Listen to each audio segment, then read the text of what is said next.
kiểu cứ xuống bắt nạt em mọi người. Bởi vì anh Phi cứ bắt nạt mình với chị Lan Anh thôi. Gì ấy? Gì ấy?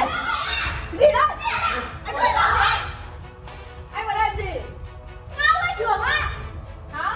Anh chị Lan Anh đang tắm, anh vào làm gì? Hả? Anh đấy việc anh em ngủ đang ngủ. Đừng biết cái đéo đấy. Anh biết em tắm mà anh tự nhiên đòi vào này. Anh sao tự nhiên anh vào? Con người anh Anh đang gọi đây đâu?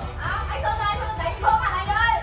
Anh đừng có không đánh bắt nạt em với chị Lan Anh đâu nhá. Anh Sơn nó ngủ nó không biết gì đâu. Nó ngủ à? Anh đi đem gọi xuống không? Anh có cút này không? Hả? Anh không cút đây. Anh là cái gì mà anh người ta tắm anh không vào, anh biến thái à? Mặc quần áo vào đi, nhanh lên. Anh bị làm sao ấy? Hả? Anh bị làm sao? Anh chạy đi đâu? Đứng lại ơi. Anh bị làm sao? Anh làm sao ấy? Anh bị ngáo à? Hả? Người ta đang tắm anh vào. bà nhá, anh bị ngáo điên à? Anh đi chơi đâu hả? Anh xem không?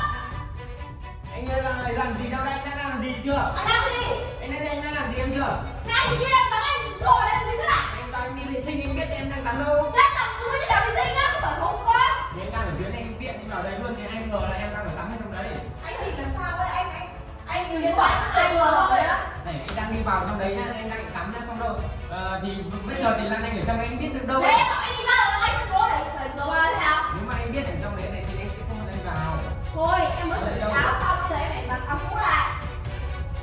bây giờ người ta đang ở trong đấy, anh đang đẩy ra thì không đẩy, cứ đẩy vào vào là như nào? Hả? Anh nhìn vào anh thấy gì nhá? Hay là anh muốn hiếp?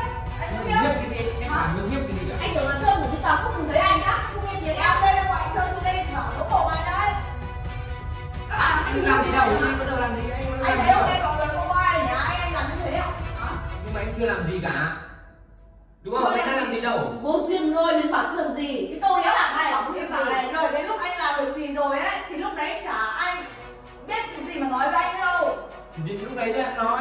Thế bây giờ đang làm gì Người đâu. ta gọi đến lúc đấy để anh hiếp người ta chết rồi đấy à? Anh đi ngay Chết đi. thì chết nói. Anh đi đi. Này chuyện bé em cứ xé ra to làm gì. Thế thôi đi.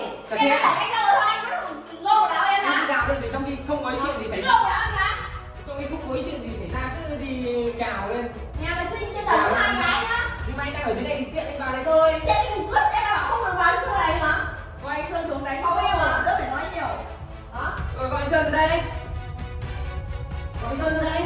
Mẹ bồ đi. Em đang làm gì đâu rồi. Ôi mẹ ngủ mẹ với mẹ cào cào cào Em đấy. ngủ em ngủ mãi cả không gì hả? Anh còn không có em ra thì anh hiếp gì đây? Đã vào lấy áo ngực người ta rồi ấy, thì đừng lãng mồm nữa, rồi nhìn người ta tắm à? Có khi nó qua nhà cái lỗ kia rồi ấy. Anh gì mày biết gì mà nói đi, mày biết gì không? Em không biết cái gì. Em thấy anh và em thấy em nói. Thế bây giờ mày ngủ đi. Em ngủ để cho anh làm gì? Hả? Để cho anh hiếp à? Anh rảnh háng mà anh xuống đây chơi à? Anh đi vệ sinh nó nói rồi, sao không hiểu á? Rảnh háng mà xuống đây à? Cái nhà này, 3-4 nhà vệ sinh không phải mỗi nhà vệ sinh đấy đâu anh Huy ạ. Đúng tiền, ngay trên đây có rồi nhá. Mấy con chân anh rất ngắn quá à? Bản thân. Anh đang tiện, anh đã nói rồi. Tiện ở đây, tiện nhân à? Thủ tận tầng Đây 3. tiện à? Rồi rồi mày vào Xuống tầng ngủ 1 đi. để đi vệ sinh. Mày vào ngủ đi. Đứng phòng người em bẩn cơ mà mày Hút đây tầng. lượn mẹ đấy. Tiện. Đứng phòng 3 Này tiện có tiện nhân. Mày hỏi lắm mồm. lượn lên. Hút. Sao? Mày ngủ mẹ đi. Đây tiện nhân đấy. Xin em là anh xuống cho bé con được tặng chi nhá. Được.